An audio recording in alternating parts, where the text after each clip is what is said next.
오늘 읽은 본문은 어떤 본문이냐면 하나님께서 야곱과 말씀하시는 중에 그리고 그 말씀을 다 끝맺으시고 그곳을 떠나 올라가셨다 하는 그런 내용이에요.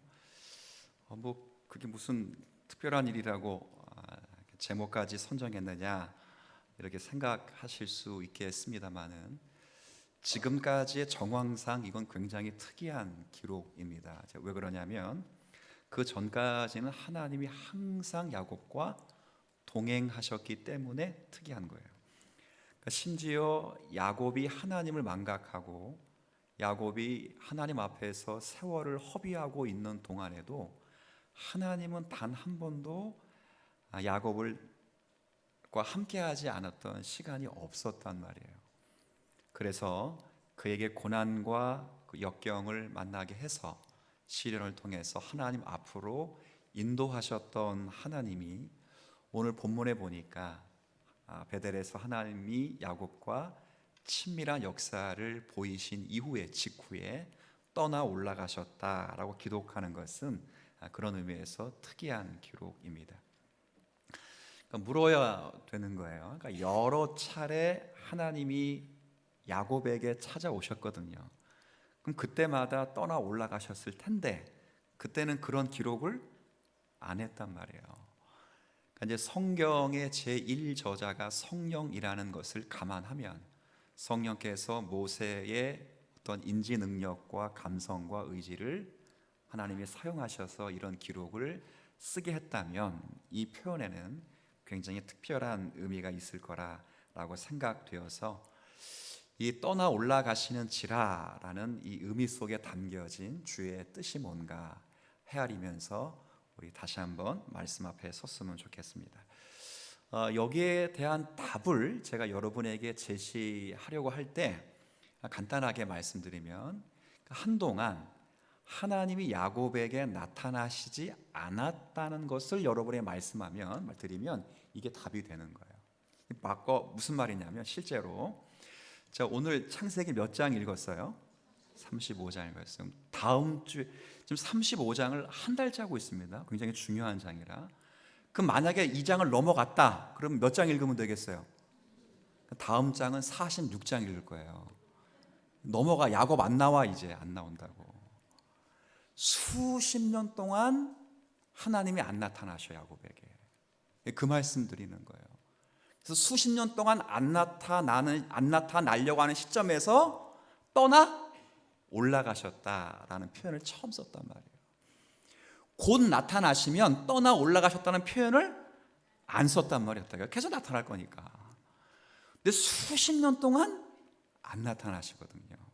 다음 주 본문이 창세기 46장인데 야곱 일대기니까 야곱만 다루고 있어요. 지금 거기 보면 야곱이 굉장히 사랑했던 아들이 누가 있어요? 요셉이 있잖아. 요셉이 살았다는 소식을 듣고 깜짝 놀라서 하나님 앞에 또 물을 때 그때 하나님이 나타나시거든요. 이 기간 동안 하나님이 야곱에게 나타나시지 않아요. 그러면 생각하는 거예요. 오늘 떠나 올라가시고 몇 장에 내려오셨다고요? 그럼 11장, 11장 동안 야곱에겐 어떤 일이 일어나느냐? 어떤 일이 일어나냐면 연단의 시간이 이루어져요. 여러분이 한번 쭉 한번 읽어보시면 제가 설교는 하지 않겠지만 야곱에게 최소한 4번의 시련이 있어요. 자, 물어봅시다. 아내 2명에 첩 2명, 나머지 3사람은 다 그냥 사은푼이고 가장 사랑했던 사람 누구예요? 라헬이에요. 베델에서 하나님과 친밀한 이 은혜를 누리고 곧장 사랑하는 아내 라헬이 죽어요. 근데 재밌는 건 첩과 아내들 다 포함해서 나이가 가장 많은 사람이 아니라 가장 나이가 어려요. 지병이 있었는가 보다 이런 생각할 수 있어요. 지병도 없어요. 모나타가 죽었어요. 에나타가 죽었어요. 베델에서 하나님의 은혜를 만나고 하나님 제가 열심히 살겠습니다. 하나님 떠나 올라가셨죠? 예. 다시 제게 나타나지 않아도 지금까지 보이신 신실하심을 근거로 주님의 약속 지키며 한눈 팔지 않고 열심히 제가 한번 살아보겠습니다 라고 다짐을 딱 했는데 누가 죽어? 사랑하는 라헬이 죽어요. 얼마나 큰 아픔일까. 근데 잘 이겨나가요. 잘 이겨나가요. 하나님 왜 그랬어요? 왜 내 마음을 아프게 했어요? 왜 첩이 아니라 나이든 아내들이 아니라 왜 가장 내가 사랑하고 가장 아끼고 그리고 내가 가장 사랑하는 요셉의 엄마고 그것도 지병이 생겨 죽은 것도 아니고 아이를 낳다 죽어요. 하나님 왜 그러셨어요? 원망하지 않아요.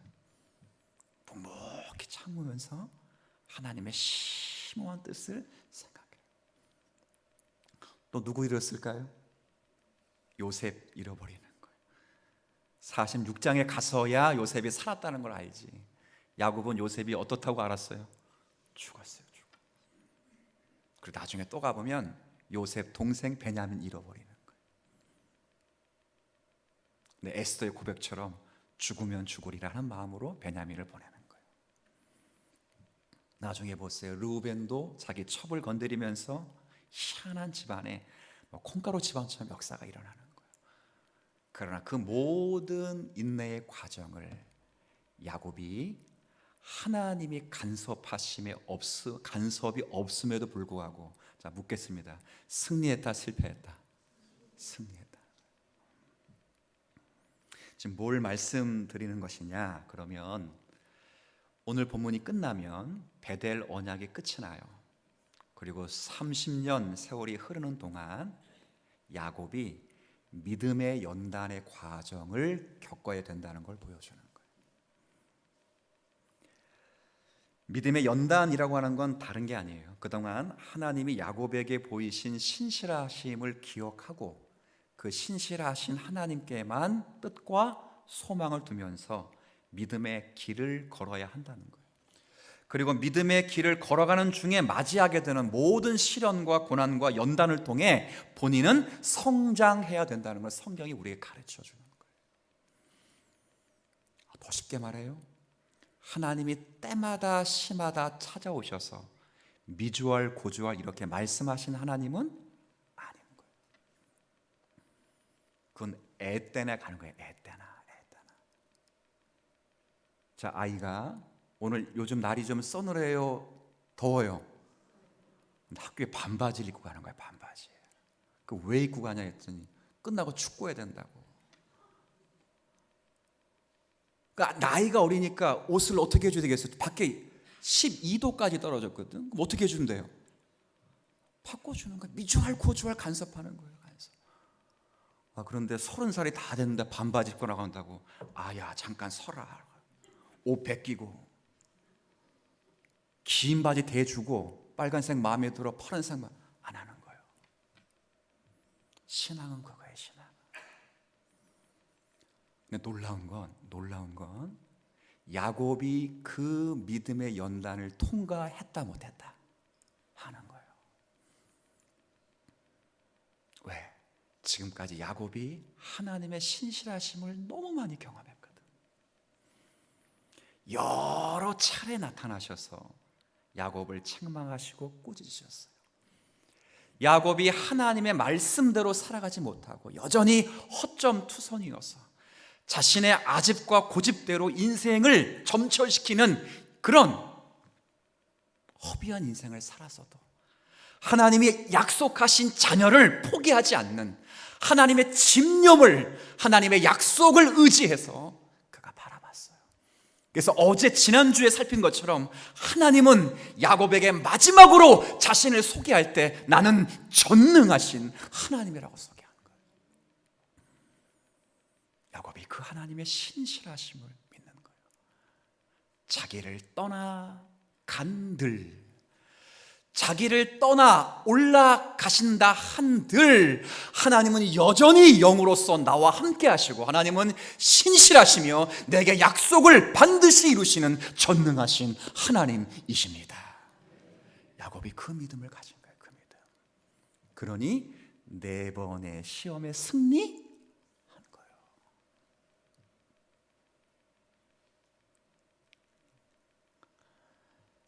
야곱에게는 형 에서를 만나는 것보다 더 힘든 게 사랑하는 라헬 잃어버리는 거예요. 자기를 죽이는 것보다, 죽는 것보다 더 무서운 게 채색 옷을 입혀가며 키워갔던 요셉을 잃어버리는 거예요. 근데 지금 전까지만 해도, 오늘 베델 이전까지만 해도 어려움이 있을 때마다 하나님 앞에 울며 짜던 야곱이 하나님이 떠나 올라가셨는데도 그렇게 하지 않는 거예요.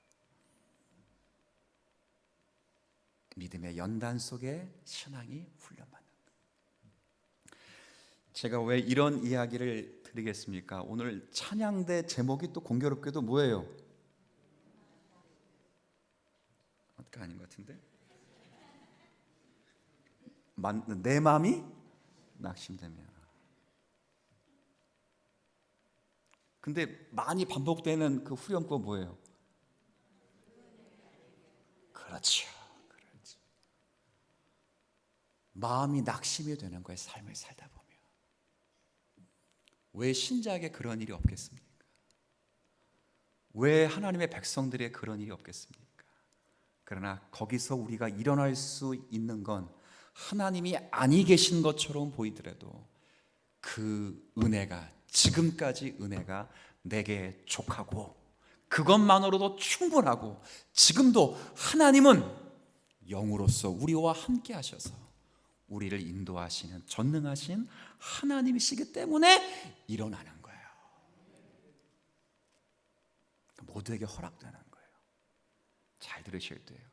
믿음이 어리기 때문에, 혹은 믿음이 없기 때문에 하나님 훈련시키는 게 아니고, 성장통이라고 들어보셨어요? 아픈 만큼 성장하는 거예요. 모두에게 있는 거예요. 모두에게. 제가 우스갯소리로 이야기하지만 진짜거든요. 이게 뭐냐면, 하나님은 처음 신앙을 갖게 된 초신자들의 기도를 뭐라 그랬어요? 잘 들어주셔요. 왜 잘 들어주시는가? 애들이 엄마 아빠한테 소원 이야기할 때 안 들어주면 엄마 아빠가 나 안 사랑해 이렇게 한다고. 그러니까 말도 안 되는 소원일지라도 가끔은 들어주는 거예요. 초신자들에게 먼저 깨달아야 되는 건 하나님이 살아 계신다, 하나님은 좋으신 분이다 라는 것 때문에 하나님 빨리빨리 들어주는 거예요. 그러니까 저한테 기도 부탁하기보다, 예? 어려운 일 있으면 주보 딱 보고 이분이 다른 교회에서 온 분인가 아니면 새신자인가를 잘 분별한 다음에 새신자면 가 기도 부탁하는 거예요. 그래야 교제도 일어나지, 그죠? 저 같은 사람은 믿음의 연단을 많이 받아야 되기 때문에 저한테 기도 부탁하면 같이 연단 받아야 되는 거예요. 속상해? 또 주님이 또 그렇게는 안 하시는 경우가 많지만, 그런데 믿음이 어느 정도 자라가 보면 기도를 딱 하는데, 다윗이 그런 표현이 있었죠. 하나님이 얼굴을 가리시는 것 같다. 아니, 하나님이 지금 얼굴을 가리신 대상이 누구예요? 사울 왕이에요, 다윗이에요? 지금 다윗이 그런 표현을 썼다니까. 그런 일이 우리에게 발생하는 거예요.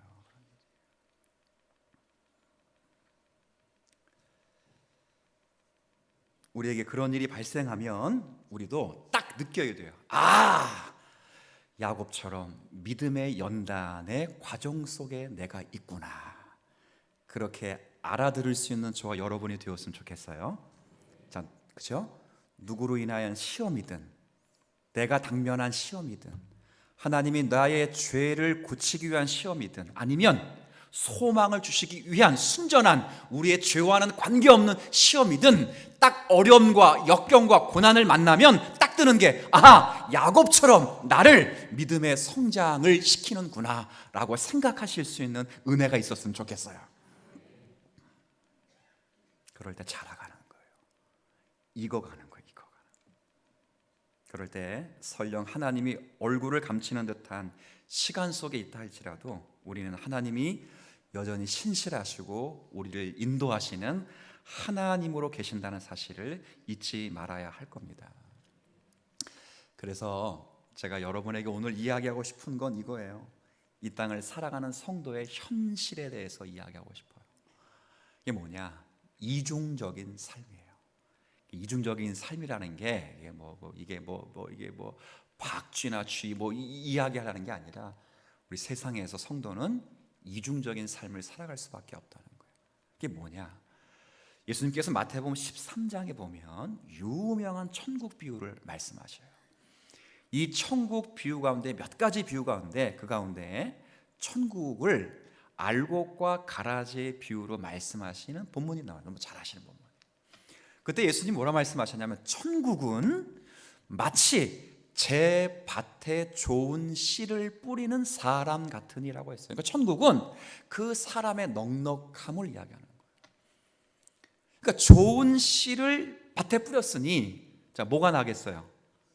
알곡과 가라지 비우니까 둘 중에 하나 나면 알곡이 나갔죠. 그런데 모든 사람이 다 잠자는 시간에 원수가 이 사람의 원수가 와서 뭘 뿌렸는가? 나쁜 씨를 뿌리는 거예요. 그러니까 알곡이 아니라 모두 함께 자라요. 추수 때까지 그냥 가라지가 함께 자라는 거예요. 그러니까 이런 비유를 목사가 딱 보면 좋잖아, 그죠? 교회 안에는 뭐와 같이 있다? 알곡과 가라지가 함께 있다. 알곡은 천국 가고 가라지는 지옥 간다. 이렇게 말하기가 너무 좋아. 근데 마태복음 13장에는 그 이야기 하는 게 아니에요. 참 난 제자들에게 감사해. 제자들이 이 비유를 듣고 알아들었을까요? 못 들었을까요?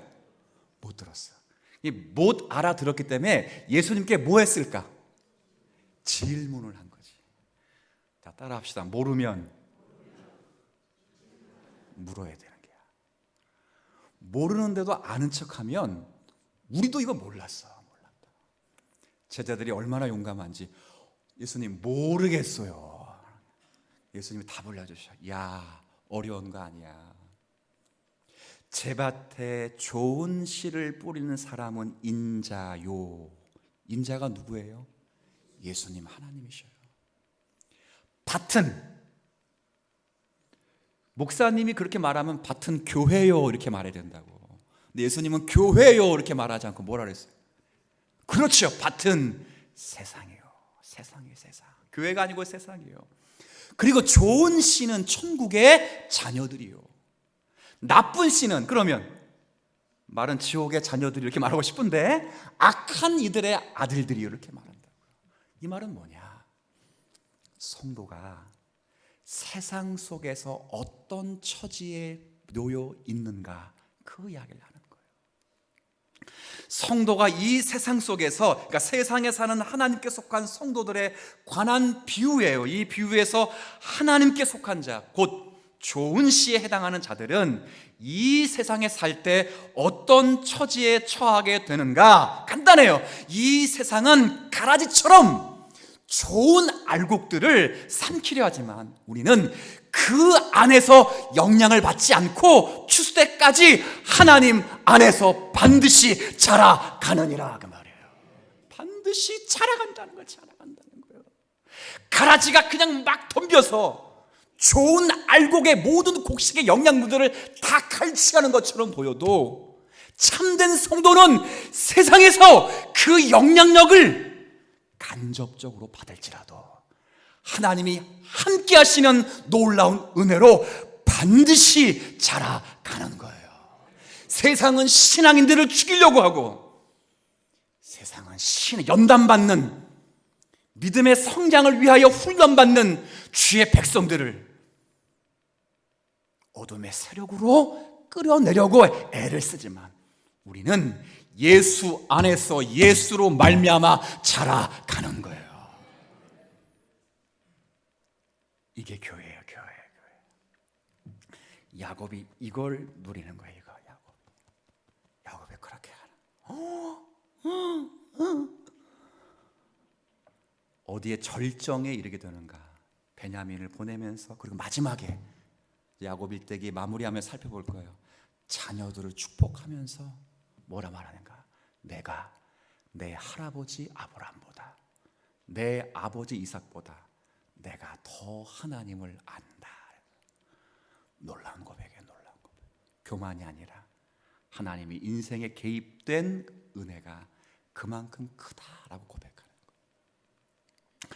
우리가 이 길에 서 있다고요. 이걸 잘 보여주는 사람이 바로 그 사람이 야곱이고, 또 더 감사한 건 더 잘 보여준 사람이 야곱이 가장 사랑했던 사람 누구예요? 요셉이에요. 요셉은 유명한 신앙의 사람이지요. 언젠가 요셉의 비유를 여러분께 말씀드린 바도 있듯이 요셉은 그의 형들의 질투로 인해서 애굽으로 팔려가게 됩니다. 물론 여기에는 요셉 자신의 개념 없는 행동도 일조하긴 했지만 성경의 관점은 요셉의 형편이 점점 좋아진다, 나빠진다? 나빠진다는 거예요. 그걸 보여주는 거예요. 애굽으로 팔려갑니다. 애굽으로 팔려갔죠. 팔려갔는데 더 안타까운 건 보디발의, 애굽의 장관인 보디발의 집에 뭐로 끌려가요? 노예로 끌려가는 거예요. 참 웬일입니까? 근데 그래도 요셉은 정말 믿음의 사람이에요. 노예로 끌려간 자리에서도 어떻게든 하나님 앞에서 살아보려고 신실한 모습을 다 보였어요. 근데 더 악질이 나타나요. 보디발보다 더 나쁜 사람 누구예요? 아내가 이제는 유혹과 모함을 하는 거예요. 그래서 요셉이 노예가 아니라 노예보다 한 단계 더 밑으로 내려가는 거예요. 뭐가 돼요? 죄수가 되네. 죄수. 죄인된 몸으로 감옥에 갇혀서 죽음이 아니고서는 걸어 나올 수 없는 차디찬 감옥에 갇히게 되는 거예요. 오랜 기간 동안. 이걸 기록한 성경의 창세기 39장이에요. 근데 거기 보면 희한한 말이 많이 나와. 그 희한한 말과 가운데 가장 특이하고 아름답고 희한한 말은 하나님이 요셉과 함께 하심으로. 재밌지 않아요? 이게 사실 뜻 모르고 읽으면 되게 지루한 거예요. 왜? 아니 하나님 요셉과 함께 계시면 애굽으로 팔려가지 말았어야지. 하나님이 요셉과 함께 계시면 노예로 팔려가지 말았어야지. 하나님이 요셉과 함께 계시면 죄인의 몸으로 감옥에 갇히지 말아야지. 근데 하나님이 함께 하셨는데 왜 팔려가? 하나님이 그와 동행하시는데 노예로 끌려가. 하나님이 그와 함께 역사하시는데 죄인의 몸으로 죽음이 아니고선 걸어 나올 수 없는 감옥으로 끌려가는 거예요. 왜 그러시는가? 왜 그러시는가? 이걸 풀어주는 성경이 있어요. 성경은 뭘로 푼다? 성경으로 푸는 거예요. 자, 지금 시편 105편을 한번 봅시다. 이거 안 펴도 돼요. 앞에 친절하게 그냥 앞에 봤습니다.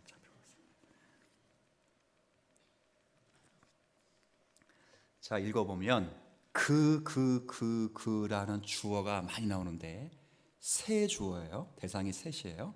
하나는 하나님, 하나는 요셉, 하나는 바로왕이에요. 그러니까 전부 주어는 셋인데 뭘로 다 통일했다고요? 그러니까 그가 누군지를 잘 알아야 돼요. 그러니까 제가 일단은 읽을게요. 같이 읽어주세요. 그럼 거기부터 읽으시면 돼요. 하나님께서 또 그 가나안 땅에 기근이 들게 하사 가나안 백성들이 의지하고 있는 양식을 다 끊어버리셨도다. 하나님께서 또 한 사람을 앞서 보내셨는데 그 사람이 요셉인데 어떻게 앞서 보냈다고요? 종으로 팔아가도록 하셨다. 요셉의 발은 착고를 차게 됐고 요셉의 몸은 쇠사슬에 매이게 되었는데 함께 읽습니다. 곧 여호와의 말씀이 응할 때까지라. 하나님의 말씀이 요셉을 단련하였도다. 아멘. 이 말씀을 읽으면 봐라 요셉이 얼마나 믿음이 좋으냐. 그가 믿음이 얼마나 좋으면 말씀이 뭐 할 때까지? 응할 때까지 참았겠느냐. 요셉은 정말 믿음이 훌륭한 사람이다. 이렇게 알게 될 거예요. 근데 이 말씀 그 말씀 아니에요. 왜냐하면 18절에 읽은 말씀 가운데 발은 뭘 찼어? 착고를 차고 몸은 이 번역이 좀 잘못됐어요. 이거 사실 몸이 육체가 아니고 혼이에요. 혼. 정신이 정신, 혼이 어떻게 됐다고요? 쇠사슬에 매었다. 이 말은 또 직역을 하면 쇠사슬, 지금 말하면 던지는, 창 던지기 할 때 던지는 창 있잖아요. 그 볼 때마다 드는 거 생각해. 저거 던져서 찔리면 얼마나 아플까, 그런 생각 하잖아요. 그죠? 그게 딱 던져가지고 몸에 딱 찔리면 몸을 어떻게 하겠어요? 쫙 꿰뚫는 거예요. 그만큼 큰 창이 요셉의 혼 정신을 꿰뚫어 버렸다는 거예요.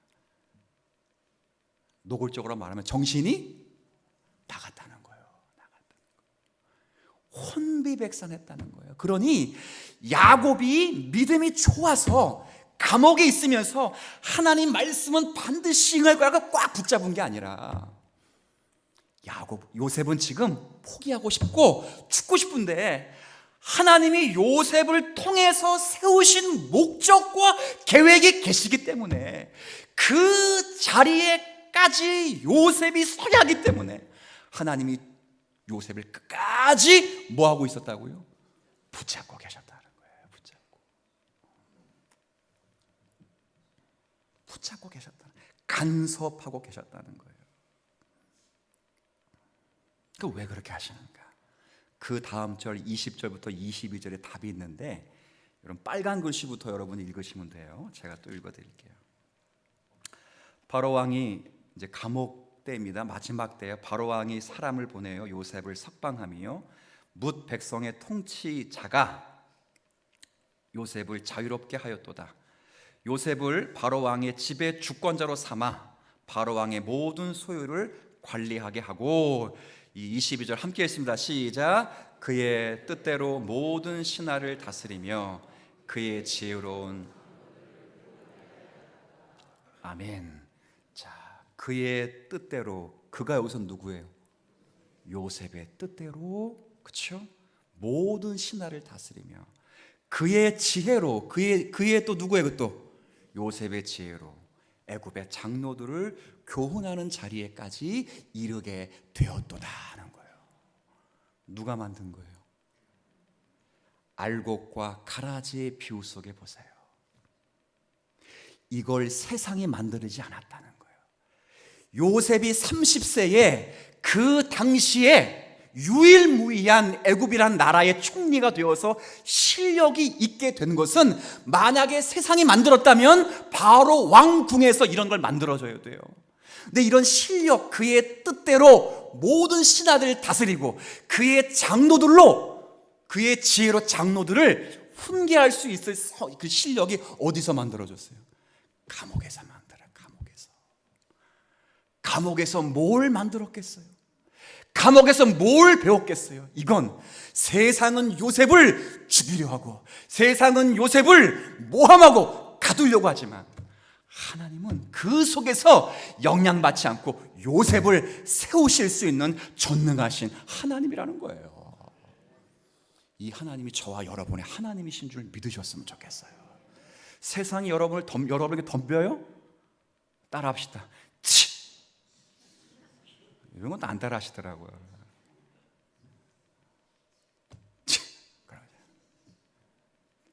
이런 나쁜 말도 하고 싶은데, 그죠? 꼴값 떠네, 이런 말도 하고 싶어. 안 되는 거예요. 안 되는 거예요. 우리의 주소는 하나님의 선택 가운데 그리스도 예수 안에 있고, 예수는 하나님께로 나서 우리 안에 지혜와 의로움과 거룩함과 구원함이 되셨기에 우리는 세상에 질 수 없는 존재가 되는 거예요. 그리고 그 과정에서 믿음의 연단을 쫙 가는 거예요. 언제까지 걸으셔야 될까요? 말은 올해까지면 참 좋겠죠. 언제까지? 내가 주님을 만나든 주님이 이 땅에 그날까지 쫙. 더 놀라운 건, 그런데도 세상은 여러분이 어떻게 할 수가 없어요. 세상은 교회를 더 죽이려고 요셉을 감옥에, 요셉을 노예로 삼듯이 세상은 계속 언약의 후손이기 때문에 계속 밀어가지만 하나님은 그 감옥 속에서도 애굽의 총리가 될 수 있는 실력을 구비시키는 놀라움. 거기에 무슨 백과사전이 있었겠어요? 거기에 무슨 책이 있었겠어요? 그러나 그런 상황에서도 하나님은 하나님의 백성을 구원할 지혜를 만드실 수 있는 전능하신 하나님이에요. 우리의 인생은 실패가 없어요. 여러분에게 눈물이 있고 여러분에게 가슴 아픈 사연들이 다 있어요. 그러나 하나님이 실패하지 않는 분이시기에 우리는 결코 실패될 수 없는 인생임을 믿으셨으면 좋겠어요. 이걸 믿는 게 뭐예요? 신앙이에요, 신앙. 이 신앙이 없으면 하나님도 역사하지를 않는 거예요. 예? 하나님 그렇게 하시겠습니다 하시면 제가 믿겠습니다. 지금 야곱은 그러면 연단도 못 받아요. 야곱은 그 지경을 넘었어요. 믿으면 이 사실을 믿으면 이기고 승리하는 거예요. 오늘 본문을 보면 하나님이 그래서 야곱을 통해서 말씀하시면서 그 마지막 한번 35장을 한번 다시 가보세요.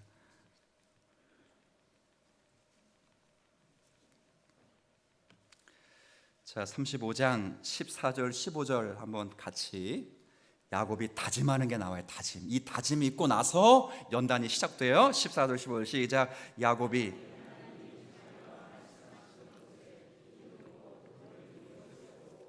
그의 전제물을 붓고